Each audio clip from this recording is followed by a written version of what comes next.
Number 5, take natural food supplements. Sa isang balanseng pagkain, hindi din nawawala ang mga food supplements na maganda din para sa ating katawan. Tulad ng sikat na organic barley. Ang gulay na ito pampalakas ng immune system. At kasama si Dr. Victor Escueta, isa ding integrative medicine specialist.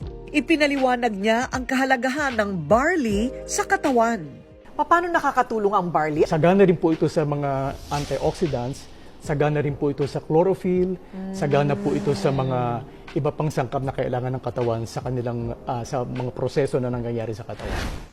Ayon sa masusing pag-aaral ni Dr. Yoshihide Hagiwara ng Japan, ang barley mayroong 16 na mineral, 18 amino acid, 16 na vitamins at enzyme. Mainam din daw sa mga may sakit na cancer ang barley.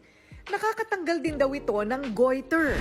Gaya ni Asep Madridano na natanggal ang goiter at mga bukol sa liig tulong ng organic barley. So pinagtiisan mo, Asep, yung goiter mo ng gaano katagal? Way back 2008 po, meron na po akong goiter na for operation po, ma'am.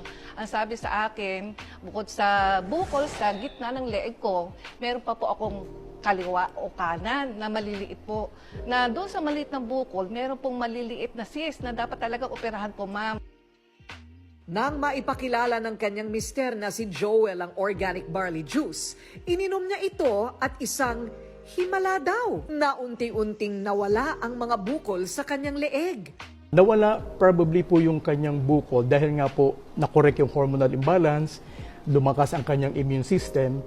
Kapag mahina po yung immune system ninyo, magkakaroon kayo ng pwedeng tumors, cancer, cyst, myoma, ang dami yung pwedeng maging problema sa katawan, lalo na sa mga babae.